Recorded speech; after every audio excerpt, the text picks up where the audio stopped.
One thing I think you were all very successful about in your respective books, and something that I find difficult myself, is illustrating what's happening in the other parts of the world beyond the part that you're focusing on. So, you find out in the legend books what's happening in all these other countries and how their technology differs, and you also find that out in the Summer Prince and in the other parts of Oz, actually, that she gets to kind of explore.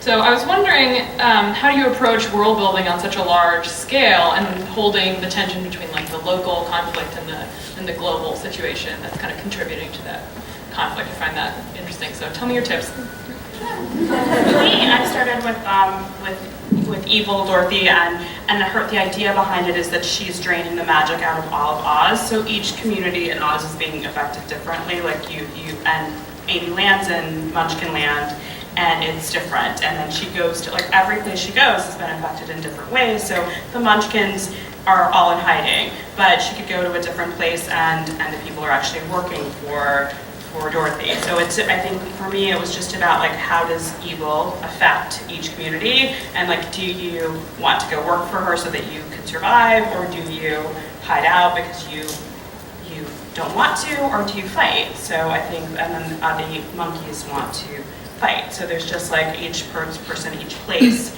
behaves differently. Did you enjoy like going through each part of The Wizard of Oz and kind of warping it or changing it? Yeah, I like doing it from like, so I kind of went from the idea that it's kind of going from the inside out, like the things like for the main characters, like the lion's courage. He's kind of overreacting now to what he used to be. He was so meek that now he's kind of roided up on other people's fear. And the Scarecrow's brains, he's now kind of a mad scientist. So the Tin Man has a little bit of an obsessive crush on Dorothy because he loves so much. So I like the idea of taking those aspects of the other world and warping them. I think it was all chaos when I was creating world building.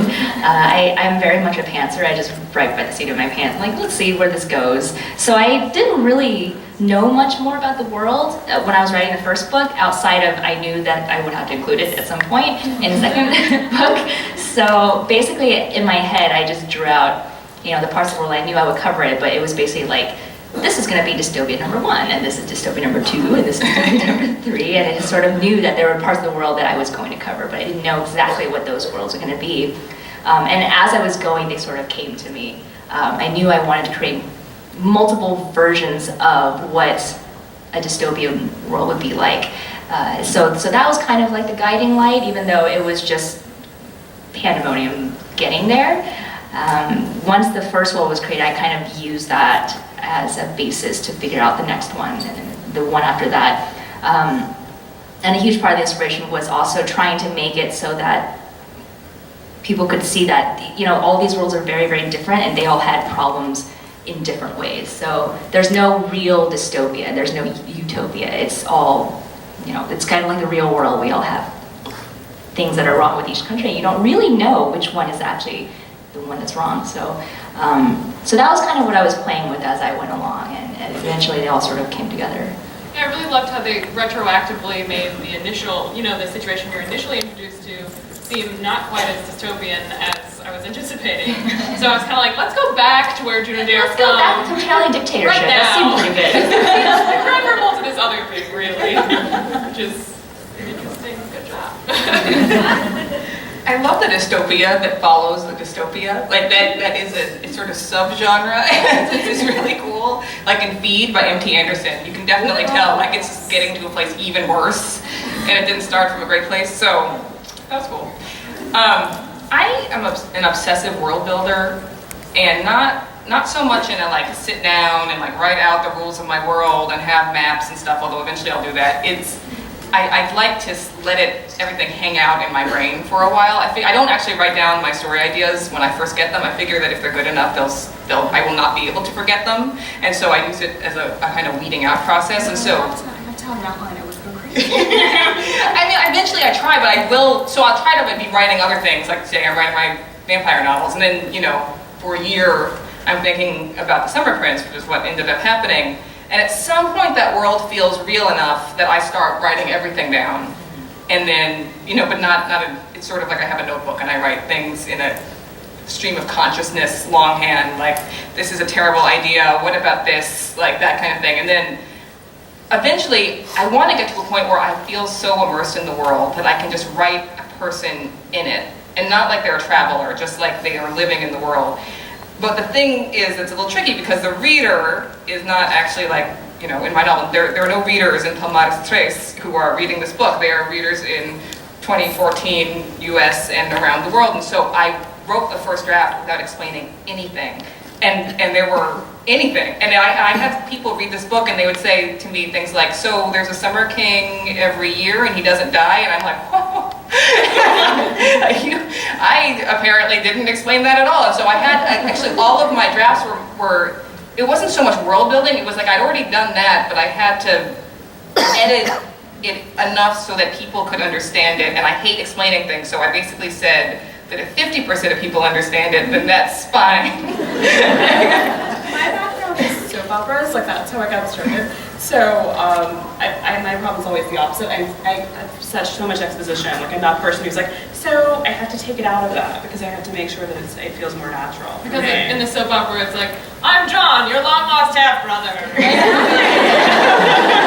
going to remind people. In case you've forgotten, I just slept with your sister. Like whatever it is, like whatever. And As you know. As you know, like he'd forgotten that. So yeah. And I can definitely take some pages from that, because even now people will ask me questions. I'm like, how did you not understand that? I feel like I expect people to be taking notes, like they were basically reading a text from a different society, and they are anthropologists, and they are making a list of things, and they are putting it together. And this is terrible. This is a terrible assumption for me to be making about my readers. I love how you do that though, because it's like you tell everything that you feel like you need to know, and then you just sort of like add it in as you go. Which I think that way people get just enough information to get everything, Yeah, like I never got an exact definition of what I don't know how to say words in your book. Waka? Is that right? Okay. Never got a definition for what that was, but then gradually you start to understand it because it's used in context so many times. So I feel like that happened a lot in your book. So like just keep reading and you'll get all of it. That's my promise to you. By the end of this book, you ought to understand everything. You will be tested. I read on your Twitter the other day, Alaya, that you don't consider The Summer Prince so much dystopian as just sci-fi because it seems to be more in conversation with other sci-fi. And I was curious about that. I know you're not dissing dystopian, but I'm just wondering. No, I adore dystopians. I was just wondering to what extent you feel like those genre distinctions are helpful, or what kind of context you feel like it fits into.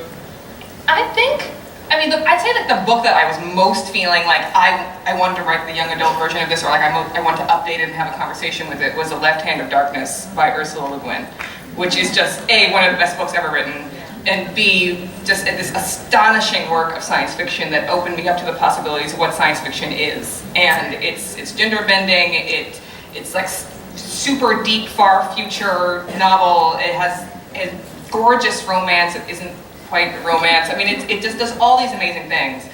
And I thought, like, that's the kind of thing I want to do for YA. And it is in conversation with dystopian for sure, because it's dealing with political problems of a future society that reflect back on problems in our own society, but through that kind of speculative fiction looking glass. And that, I think, is what dystopian is. But I think my personal definition of it would be something like, that's all political, and it is kind of explicitly terrible in some way. So like I was obsessed with Brave New World when I was in high school. I thought it was like the coolest thing ever, and memorized passages from it because I was a giant dork, so I could put them on my SAT 2s and impress